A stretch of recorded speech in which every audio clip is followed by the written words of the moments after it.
जय हिंद साथियों। कुछ दिनों में 26 जनवरी आने वाली है और जैसा कि हर साल की तरह हम लोग हर किसी को बधाइयाँ देंगे, जय हिंद का नारा बुलंद करेंगे, इनकलाब जिंदाबाद कहेंगे। लेकिन लेकिन आज देश के हॉस्पिटल के जो हालात हैं, क्या हम कभी इस पे आवाज़ उठाते हैं? कल मैं एक न्यूज़ पढ़ रहा था। ये न्यूज़ है दैनिक जागरण का।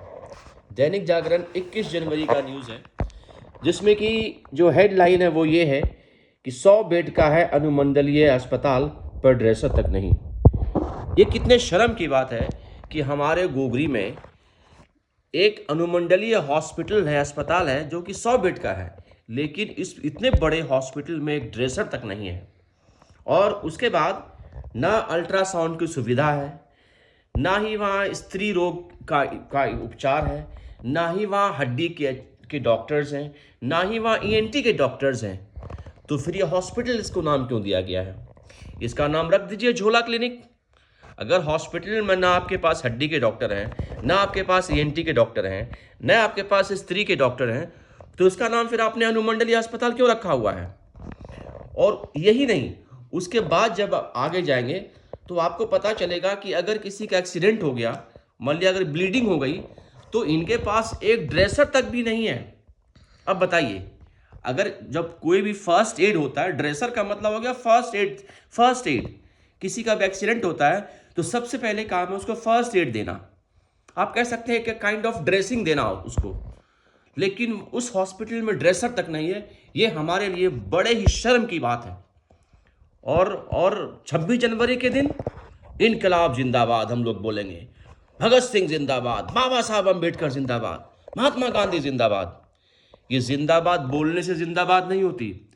जिंदाबाद बोलने का मतलब है हमारे देश के लोगों को अच्छी सुविधा मिले, तब हमारी जिंदाबाद होगी, हमारे देश की जिंदाबाद होगी। जिंदाबाद का मतलब होता है हमारे देश के स्कूलों की शिक्षा बेहतर हो, तब हमारी जिंदाबाद होगी, हमारे देश की जिंदाबाद होगी। उसके बाद देखिए न्यूज़ में आगे क्या, इसमें मैंने देखा है कि 21 तारीख को जो का न्यूज़ है, मैं आपको बता रहा था दैनिक जागरण का, जिसमें कि 21 तारीख को रोस्टर के अनुसार 5 चिकित्सक की ड्यूटी थी।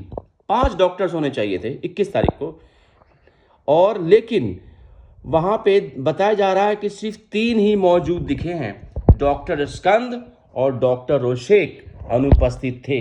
दे वर एब्सेंट एट दैट टाइम। सूत्रों के अनुसार ये दोनों डॉक्टर्स अवेलेबल नहीं थे, it means they were absent. और उसके बाद बाकी सबसे बड़ा मुद्दा हमारा एम्बुलेंस का भी है। इतने बड़े अनुमंडल में सिर्फ 3 एम्बुलेंस हैं हमारे पास। हमारे गोगरी अनुमंडल में हॉस्पिटल को 3 एम्बुलेंस है। 3 में से 2 एम्बुलेंस जो है वो अभी काम कर रही है, एक्टिव है, और एक एम्बुलेंस आउट ऑफ ऑर्डर है, वो ख़राब है, उसको ठीक नहीं कराया जा रहा है। मैं सवाल करता हूँ हमारे प्रभारी से, जो हमारे हॉस्पिटल के प्रभारी है, कि सर ये चल क्या रहा है? हर 2 दिन में 3 दिन में कोई ना कोई डॉक्टर जो है वो अपनी छुट्टी पे होते हैं। अब वो छुट्टी ऑफिशियल छुट्टी है या कैसी छुट्टी है, इसकी इन्फॉर्मेशन आपको होगी, लेकिन वो अपने अपने डेस्क पे अवेलेबल नहीं होते हैं। ये इस तरह की लापरवाही बिल्कुल ये जनता के खिलाफ है। जनता एक उम्मीद से हॉस्पिटल जाती है कि हमें डॉक्टर्स वहाँ समय पर मिलेंगे, लेकिन डॉक्टर समय पर नहीं मिलते। पूरी दवाइयाँ उनको नहीं मिलती, जबकि हमारे टैक्स के पैसे से सारा सिस्टम चल रहा है। आपको सैलरी मिल रही है, काउंटर्स पे जो लोग बैठे हुए सबको सैलरी मिल रही है, लेकिन फिर भी हमें कोई सुविधा नहीं मिल रही।